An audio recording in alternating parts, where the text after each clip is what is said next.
ನಮಸ್ಕಾರ ಸ್ನೇಹಿತರೆ, ಈ ವಿಡಿಯೋದಲ್ಲಿ ರಥಸಪ್ತಮಿಯ ಕುರಿತು ಸಂಪೂರ್ಣ ಮಾಹಿತಿಯನ್ನು ಹೇಳಲಿದ್ದೇನೆ. ಸ್ನೇಹಿತರೆ, ರಥಸಪ್ತಮಿಯಂದು ಭಗವಾನ್ ಸೂರ್ಯನನ್ನು ಆರಾಧಿಸುವುದರಿಂದ ನಮಗೆ ಬುದ್ಧಿವಂತಿಕೆ, ಸಂಪತ್ತು, ಹೆಸರು, ಕೀರ್ತಿ, ಶಕ್ತಿ, ಉತ್ತಮ ಆರೋಗ್ಯ, ರೋಗಗಳನ್ನು ಗುಣಪಡಿಸುವ ಶಕ್ತಿ, ನಕಾರಾತ್ಮಕ ಶಕ್ತಿಗಳಿಂದ ರಕ್ಷಣೆ ಮತ್ತು ಹೆಚ್ಚಿನವುಗಳಂತಹ ಹಲವಾರು ಪ್ರಯೋಜನಗಳು ನಮಗೆ ಈ ರಥಸಪ್ತಮಿಯ ಪೂಜೆಯನ್ನು ಮಾಡುವುದರಿಂದ ಲಭ್ಯವಾಗುತ್ತದೆ. ಸ್ನೇಹಿತರೆ, ಸಪ್ತಮಿ ತಿಥಿ ಅಥವಾ ಮಾಘ ಸಪ್ತಮಿ ಅಥವಾ ಅಚಲ ಸಪ್ತಮಿ ಎಂದು ಕರೆಯಲ್ಪಡುವ ರಥಸಪ್ತಮಿಯನ್ನು ಮಾಘ ಮಾಸದಲ್ಲಿ ಬರುತ್ತದೆ ಮತ್ತು ಇದನ್ನು ಭಗವಾನ್ ಸೂರ್ಯನಿಗೆ ಸಮರ್ಪಿತವಾದ ದಿನವಾಗಿದೆ. ಈ ದಿನದಂದು ಭಗವಾನ್ ವಿಷ್ಣುವನ್ನು ಸೂರ್ಯದೇವ ರೂಪದಲ್ಲಿ ಪೂಜಿಸಲಾಗುತ್ತದೆ. ಇದನ್ನು ಸೂರ್ಯನಾರಾಯಣ ಎಂದು ಕರೆಯಲಾಗುತ್ತದೆ. ಸ್ನೇಹಿತರೆ, ರಥ ಎಂದರೆ ಸ್ನೇಹಿತರೆ ಮತ್ತು ಸಪ್ತಮಿ ಎಂದರೆ 7ನೇ ದಿನ. ಇದು ಶುಕ್ಲ ಪಕ್ಷದ 7ನೆಯ ದಿನದಂದು ರಥಸಪ್ತಮಿಯನ್ನು ನಾವು ಆಚರಿಸುತ್ತೇವೆ. ಹಾಗಾದರೆ ಮೊದಲನೇದಾಗಿ ರಥಸಪ್ತಮಿಯ ದಿನಾಂಕವನ್ನು ನೋಡಿ. ಸ್ನೇಹಿತರೆ, ಈ ವರ್ಷ ರಥಸಪ್ತಮಿಯು ದಿನಾಂಕ ಫೆಬ್ರವರಿ 16ರಂದು ಈ ರಥಸಪ್ತಮಿ ನಾವು ಆಚರಿಸಬೇಕು ಸ್ನೇಹಿತರೆ. ಆದರೆ ರಥಸಪ್ತಮಿಯ ತಿಥಿಯು ಪ್ರಾರಂಭವಾಗುವಂತಹ ಸಮಯ ಫೆಬ್ರವರಿ 15ನೇ ತಾರೀಕದಂದು ಸ್ನೇಹಿತರೆ. ಇದು ಮುಂಜಾನೆ 10 ಗಂಟೆ 12 ನಿಮಿಷಕ್ಕೆ ರಥಸಪ್ತಮಿಯ ತಿಥಿಯು ಪ್ರಾರಂಭವಾಗಲಿದೆ. ಅದೇ ರೀತಿಯಾಗಿ ರಥಸಪ್ತಮಿಯ ತಿಥಿಯು ಮುಕ್ತಾಯವಾಗುವಂತಹ ಸಮಯ ಸ್ನೇಹಿತರೆ ಫೆಬ್ರವರಿ 16ರಂದು ಬೆಳಗ್ಗೆ 8 ಗಂಟೆ 53 ನಿಮಿಷಕ್ಕೆ ರಥಸಪ್ತಮಿಯ ತಿಥಿಯು ಮುಕ್ತಾಯಗೊಳ್ಳಲಿದೆ ಸ್ನೇಹಿತರೆ. ಹಾಗಾದರೆ ನೋಡಿ, ರಥಸಪ್ತಮಿಯ ಸ್ನಾನದ ಮುಹೂರ್ತ ಫೆಬ್ರವರಿ 16ರಂದು ಬೆಳಗ್ಗೆ 5 ಗಂಟೆ 18 ನಿಮಿಷದಿಂದ 6 ಗಂಟೆ 58ರವರೆಗೆ ಇದೆ ಎಂದು ಕೂಡ ಹೇಳಲಾಗಿದೆ ಸ್ನೇಹಿತರೆ. ಅದೇ ರೀತಿಯಾಗಿ ಈ ರಥಸಪ್ತಮಿಯ ಮಹತ್ವವೇನು ಎಂದಾದರೆ ಸ್ನೇಹಿತರೆ ನೋಡಿ, ರಥಸಪ್ತಮಿಯ ಮಹತ್ವ ಹೀಗಿದೆ. ರಥಸಪ್ತಮಿಯು ಭಗವಾನ್ ಸೂರ್ಯನ ಜನ್ಮ ವಾರ್ಷಿಕೋತ್ಸವಕ್ಕೆ ಸಂಬಂಧಿಸಿದೆ. ಇದನ್ನು ರಥಸಪ್ತಮಿ ಮಹತ್ವವೆಂದರೆ ಭಗವಾನ್ ಸೂರ್ಯನ ರಥವು ಉತ್ತರ ಗೋಳಾರ್ಧದ ಕಡೆಗೆ ತಿರುಗುವ ಮೂಲಕ ಈಶಾನ್ಯ ದಿಕ್ಕಿನಲ್ಲಿ ಚಲಿಸುತ್ತದೆ. ಇದು ಋತುವಿನ ಬದಲಾವಣೆಯನ್ನು ಸಹ ಸೂಚಿಸುತ್ತದೆ. ಪುರಾಣಗಳಲ್ಲಿಯೂ ಸಹ ಸೂರ್ಯದೇವನು 7 ಸಮರ್ಥ ಕುದುರೆಗಳು ಎಳೆಯುವ ರಥವನ್ನು ಸವಾರಿ ಮಾಡುವುದನ್ನು ತೋರಿಸಲಾಗಿದೆ. ಅರುಣ ಸಾರಥಿ ಸುಗ್ಗಿಯ ಪ್ರಾರಂಭದ ನೆನಪಿಗಾಗಿ ಈ ಹಬ್ಬವು ಮಂಗಳಕರವಾಗಿದೆ ಮತ್ತು ರೈತರು ಸಾಕಷ್ಟು ಬೆಳೆಗಳನ್ನು ಕೊಯ್ಲು ಮಾಡಲು ಸೂರ್ಯನನ್ನು ಪೂಜಿಸುತ್ತಾರೆ ಸ್ನೇಹಿತರೆ. ಅದೇ ರೀತಿಯಾಗಿ ಭಗವಾನ್ ಸೂರ್ಯ 7 ಕುದುರೆಗಳ ರಥದ ಮೇಲೆ ಅದ್ಭುತವಾಗಿ ಕುಳಿತುಕೊಳ್ಳುತ್ತಾನೆ. ಇದು ಆಳವಾದ ಅರ್ಥವನ್ನು ಹೊಂದಿದೆ ಸ್ನೇಹಿತರೆ. 7 ಕುದುರೆ ಮಳೆ ಬಿಲ್ಲಿನ 7 ಬಣ್ಣಗಳನ್ನು ಸೂಚಿಸುತ್ತದೆ ಮತ್ತು ವಾರದ 7 ದಿನಗಳನ್ನು ಮತ್ತು ಸೂರ್ಯನ 7 ಕಿರಣಗಳನ್ನು ಇಲ್ಲಿ ಸೂಚಿಸುತ್ತದೆ.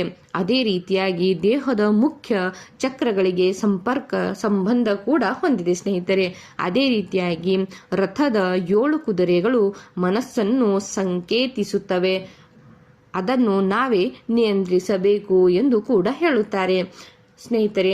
ಅದೇ ರೀತಿಯಾಗಿ ಈ ರಥಸಪ್ತಮಿಯ ಇತಿಹಾಸ ಏನಿದೆ ಎಂದಾದರೆ ಹೀಗೆ ಇದರ ಇತಿಹಾಸ ಬರುತ್ತದೆ ಸ್ನೇಹಿತರೆ, ಮತ್ತು ಇದಕ್ಕೆ ಸಂಬಂಧಿಸಿದ ಕೆಲ ದಂತಕಥೆಗಳು ಕೂಡ ಬರುತ್ತವೆ ಸ್ನೇಹಿತರೆ. ರಥಸಪ್ತಮಿಯ ದಿನದಂದು ಋಷಿ ಕಶ್ಯಪ್ ಮತ್ತು ಅವರ ಪತ್ನಿ ಆದಿತಿಗೆ ಸೂರ್ಯದೇವ ಜನಿಸಿದರು. ಋಷಿ ಕಶ್ಯಪ್ ತನ್ನ ಮಗನ ಜನನದ ಸಮಯದಲ್ಲಿ ನವಜಾತ ಶಿಶುವು ಸೂರ್ಯದೇವನ ಅವತಾರವೆಂದು ಹೇಳಿದಾಗ ಭಗವಾನ್ ವಿಷ್ಣುವಿಗೆ ಕೃತಜ್ಞತೆಯನ್ನು ಅರ್ಪಿಸಿದರು. ಋಷಿ ಕಶ್ಯಪ್ ಅವರ ಮಗ ಎಲ್ಲರಿಗೂ ಸೇರಿದವನು ಮತ್ತು ಅವನ ಬೆಳಕು ಎಲ್ಲ ಜೀವಂತ ಮತ್ತು ನಿರ್ಜೀವ ವಸ್ತುಗಳ ಮೇಲೆ ಬೀಳುತ್ತದೆ ಎಂದು ಭಗವಾನ್ ವಿಷ್ಣುವು ಹೇಳುತ್ತಾರೆ. ಅದಲ್ಲದೆ ಸೂರ್ಯನು ಎಲ್ಲ 12 ಚಿಹ್ನೆಗಳಲ್ಲಿ ಒಂದು ಚಿಹ್ನೆಯಿಂದ ಇನ್ನೊಂದಕ್ಕೆ ಸಾಗುತ್ತಾನೆ ಮತ್ತು ಭೂಮಿಯ ವರ್ಷವನ್ನು ಪೂರ್ಣಗೊಳಿಸುತ್ತಾನೆ ಎಂದು ಹೇಳುತ್ತಾರೆ. ಆವಾಗ ಅದಕ್ಕೆ ಸಂಬಂಧಿಸಿದಂತೆ ಒಂದು ಕತೆ ಬರುತ್ತದೆ ಸ್ನೇಹಿತರೆ. ರಥಸಪ್ತಮಿಯ ಪ್ರಾಮುಖ್ಯತೆಯನ್ನು ರಥಸಪ್ತಮಿಗೆ ಸಂಬಂಧಿಸಿದ ಕಥೆಗಳಿಂದ ನಿರ್ಧರಿಸಬಹುದು. ರಥಸಪ್ತಮಿ ಪೂಜೆಯನ್ನು ಏಕೆ ಮಾಡುತ್ತಾರೆ ಎಂಬುದನ್ನು ಕುರಿತು ಒಂದು ಕಥೆ ಇಲ್ಲಿ ಇದೆ ಸ್ನೇಹಿತರೆ. ಕಾಂಬೋಜ ಸಾಮ್ರಾಜ್ಯದ ಯಶೋವರ್ಮ ಎಂಬ ರಾಜನಿಗೆ ತನ್ನ ಸಿಂಹಾಸನವನ್ನು ಪಡೆಯಲು ಮಗನಿರಲಿಲ್ಲ. ಸಾಕಷ್ಟು ಯಜ್ಞಗಳನ್ನು ಮಾಡಿ ಪೂಜೆ ಸಲ್ಲಿಸಿದ ನಂತರ ರಾಜನಿಗೆ ಪುತ್ರ ಸಂತಾನ ಪ್ರಾಪ್ತಿಯಾಗುತ್ತದೆ. ಆದಾಗ್ಯೂ ಮಗ ಮಾರಣಾಂತಿಕ ಕಾಯಿಲೆಗಳಿಂದ ಜನಿಸಿತ್ತು ಮತ್ತು ರಾಜ ಮತ್ತು ರಾಣಿ ಹತಾಶಗೊಂಡಿರುತ್ತಾರೆ. ಏನು ಮಾಡಬೇಕು ಎಂದು ತಿಳಿಯಲಿಲ್ಲ. ಆ ಸಮಯದಲ್ಲಿ ಒಬ್ಬ ಋಷಿ ರಾಜನ ಅರಮನೆಗೆ ಭೇಟಿ ನೀಡಿದರು ಮತ್ತು ರಾಜನ ಮಗನ ಬಗ್ಗೆ ತಿಳಿದ ನಂತರ ಋಷಿಯು ತನ್ನ ಮಗನಿಗೆ ರಥಸಪ್ತಮಿಯ ಪೂಜೆಯನ್ನು ಮಾಡಲು ಮತ್ತು ಅವನ ಕಾಯಿಲೆಗಳನ್ನು ಗುಣಪಡಿಸಲು ಸೂರ್ಯದೇವನನ್ನು ವಿನಂತಿಸಲು ರಾಜನನ್ನು ಹೇಳುತ್ತಾರೆ. ಮುಂದಿನ ರಥಸಪ್ತಮಿಯ ದಿನದಂದು ಮಗ ರಥಸಪ್ತಮಿ ಮಂತ್ರವನ್ನು ಪಠಿಸಿ ಋಷಿ ಹೇಳಿದಂತೆ ರಥಸಪ್ತಮಿಯ ಪೂಜೆಯನ್ನು ನೆರವೇರಿಸುತ್ತಾನೆ. ಹೀಗಾಗಿ ಅದ್ಭುತವಾಗಿ ಅವನು ಗುಣಮುಖನಾಗುತ್ತಾನೆ ಮತ್ತು ದೊಡ್ಡ ಆಡಳಿತಗಾರನಾಗಿ ಉತ್ತಮ ರಾಜನಾಗಿ ಬೆಳೆಯುತ್ತಾನೆ ಎಂದು ಒಂದು ದಂತಕಥೆ ಬರೆಯುತ್ತದೆ ಸ್ನೇಹಿತರೆ. ಅದಕ್ಕೆ ಸಂಬಂಧಿಸಿದಂತೆ ಇನ್ನೊಂದು ಕಥೆ ಇದೆ ಸ್ನೇಹಿತರೆ. ಅದೇನೆಂದರೆ, ತನ್ನ ಕೋಪ ಮತ್ತು ಶಾಪಕ್ಕೆ ಹೆಸರಾದ ಋಷಿ ದುರ್ವಾಸ ಮುನಿಯು ಒಮ್ಮೆ ಕೃಷ್ಣನನ್ನು ಭೇಟಿ ಮಾಡುತ್ತಾರೆ. ಆಗ ದುರ್ವಾಸ ಮುನಿ ಕಠಿಣ ತಪಸ್ಸು ಮಾಡುತ್ತಿದ್ದರು. ಆವಾಗ ಶ್ರೀಕೃಷ್ಣನ ಮಗ ಶುಂಭಕನು ತುಂಬಾ ಬಲಶಾಲಿ ಮತ್ತು ದೇಹವನ್ನು ಹೊಂದಿರುತ್ತಾನೆ. ಶುಂಭಕ ಮುನಿಯ ದುರ್ಬಲ ದೇಹವನ್ನು ಅಪಹಾಸ್ಯ ಮಾಡಿದನು. ಇದರಿಂದ ಕೋಪಗೊಂಡ ಅವನು ಕುಷ್ಠರೋಗವನ್ನು ಅಭಿವೃದ್ಧಿಪಡಿಸಲು ಎಂದು ಅವರಿಗೆ ಶಾಪವನ್ನು ನೀಡುತ್ತಾರೆ. ಭಗವಾನ್ ಕೃಷ್ಣನು ತನ್ನ ಮಗನ ಸ್ಥಿತಿ ಸುಧಾರಿಸುವುದನ್ನು ನೋಡಿ ಸೂರ್ಯದೇವನನ್ನು ಪೂಜಿಸುವಂತೆ ಹೇಳುತ್ತಾರೆ. ಆವಾಗ ಶುಂಭಕನು ರಥಸಪ್ತಮಿಯ ಮಂತ್ರವನ್ನು ಪಠಿಸಲು ಪ್ರಾರಂಭಿಸುತ್ತಾನೆ ಮತ್ತು ಅಪಾರ ಶಕ್ತಿಯಿಂದ ಪೂಜೆಯನ್ನು ಕೂಡ ಅವರು ಮಾಡುತ್ತಾರೆ. ಹೀಗಾಗಿ ಅವನ ಶಕ್ತಿಯಿಂದ ಸಂತುಷ್ಟರಾದ ಸೂರ್ಯದೇವನು ಅವನನ್ನು ಕುಷ್ಠರೋಗದಿಂದ ಗುಣವನ್ನು ಪಡಿಸುತ್ತಾರೆ ಮತ್ತು ಅವನನ್ನು ಮತ್ತೆ ಆರೋಗ್ಯವಂತನಾಗು ಎಂದು ಒಂದು ಆಶೀರ್ವಾದವನ್ನು ನೀಡುತ್ತಾರೆ ಎಂದು ಒಂದು ಸಂಪೂರ್ಣ ಕಥೆ ಕೂಡ ಬರುತ್ತದೆ ಸ್ನೇಹಿತರೆ. ಅದೇ ರೀತಿಯಾಗಿ ನೋಡಿ ರಥಸಪ್ತಮಿಯ ಪೂಜೆ ವಿಧಾನ. ಸ್ನೇಹಿತರೆ, ರಥಸಪ್ತಮಿಯ ದಿನದಂದು ನಾವು ಯಾವ ರೀತಿಯಾಗಿ ವ್ರತ ಆಚರಿಸಬೇಕು ಮತ್ತು ಪೂಜೆಯನ್ನು ಮಾಡಬೇಕು ಎಂಬುದನ್ನು ನೋಡಿ ಸ್ನೇಹಿತರೆ. ರಥಸಪ್ತಮಿಯ ದಿನದಂದು ಸೂರ್ಯೋದಯಕ್ಕೆ ಮುಂಚೆ ಎದ್ದು ಧ್ಯಾನ ಮಾಡಿ ಅಥವಾ ಪ್ರಾರ್ಥನೆಯನ್ನು ಮಾಡಬೇಕು. ಸೂರ್ಯೋದಯಕ್ಕೆ ಮುನ್ನ ಸ್ನಾನ ಮಾಡಿ ಪ್ರಾಯಶಃ ನದಿ, ಸಮುದ್ರ ಅಥವಾ ಕಾಲುವೆಗಳಲ್ಲಿ ಅಂದರೆ ಶುದ್ಧ ಸ್ನಾನವನ್ನು ಮಾಡಬೇಕು ಮತ್ತು ಸೂರ್ಯದೇವನಿಗೆ ಅರ್ಘ್ಯವನ್ನು ನೀಡಬೇಕು ಮತ್ತು ಗಿಡದ ಎಲೆಗಳನ್ನು ತಲೆಯ ಮೇಲೆ ಹಿಡಿದುಕೊಳ್ಳುವುದು ಸೂರ್ಯದೇವನನ್ನು ಸಂತೋಷವನ್ನು ಪಡಿಸುತ್ತದೆ ಎಂದು ಕೂಡ ಹೇಳಲಾಗಿದೆ.